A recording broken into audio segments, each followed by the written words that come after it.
Viime jaksossa vierailimme tomaattitarhoilla ja selvitimme, mistä napolilaisen pizzan tomaattikastikkeessa on oikein kyse.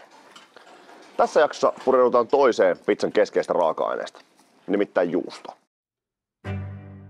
Tervetuloa seuraamaan Via Tribunalin matkaa kohti Italiaa ja napolilaisen pizzan alkulähteitä. Tässä videosarjassa tutustumme napolilaisen pizzan raaka-aineisiin ja valmistusmenetelmiin. Nimeni on Antti Kuitunen ja olen yksi Pizzeria Via Tribunalin perustajista.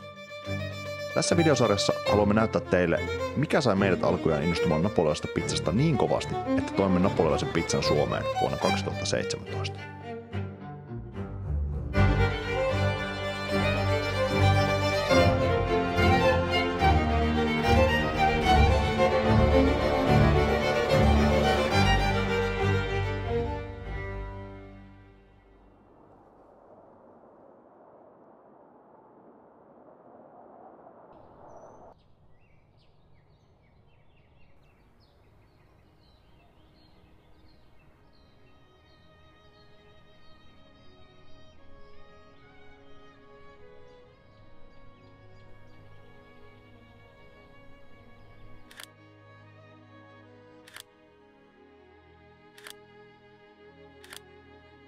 Yövyttyämme Pompein kupeessa, Vesuviusvuoren juurella, pakkasimme tavarat autoon ja suuntasimme kohti toista kohdettamme, Fio di Argerolan juustotehdasta, mistä Via Tribunalin käyttämä juusto on peräisin.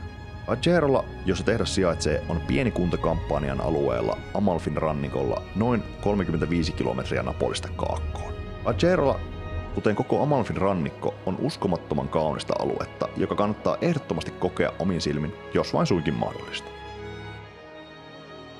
Saavuttuamme perille meitä oli vastassa Fio di Argerolan johtaja Michele Cuomo, joka kertoi meille, kuinka juustotehdas oli aikanaan saanut alkuunsa.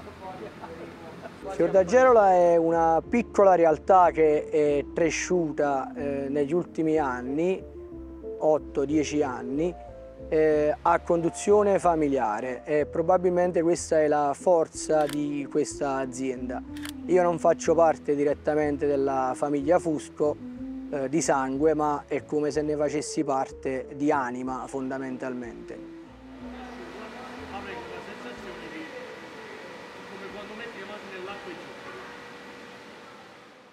Napolilaisessa pizzassa käytetyt juustot voidaan jakaa kahteen ryhmään, mietoihin ja voimakkaisiin juustoihin.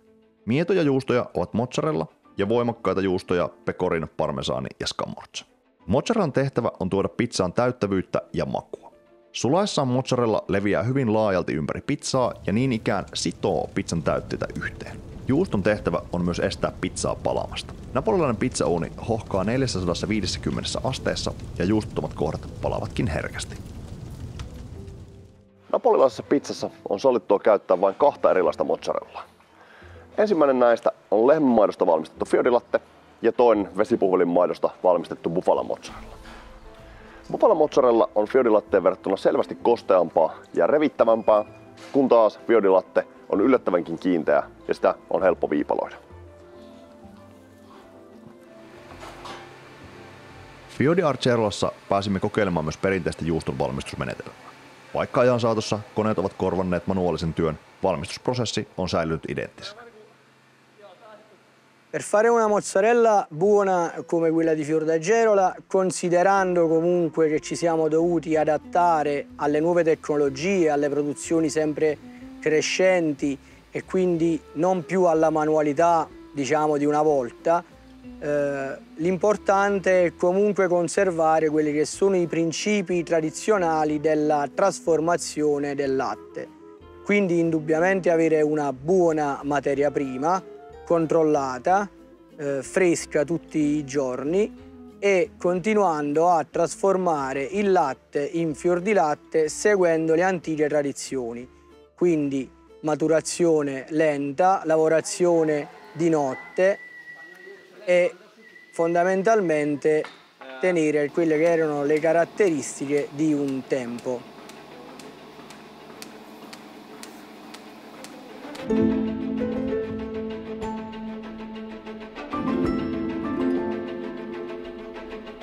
Via Tribunalin ravintolassa käyttämämme mozzarella on pääsääntöisesti Fio di Lattea.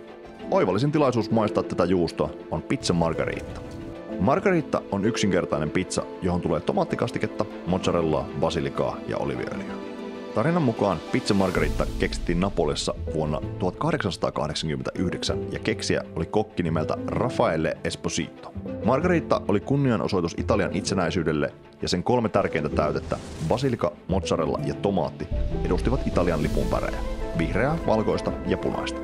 Tarinan mukaan Esposito nimesi pizzan Italian kuningatar Margheritan mukaan.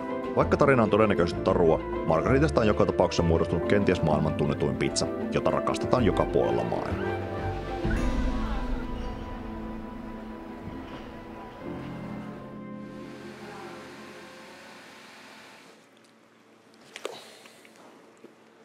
Siinä kaikki juustossa tällä erää. Nyt on aika pakata laukut ja lähteä suuntaan kohti pohjoista.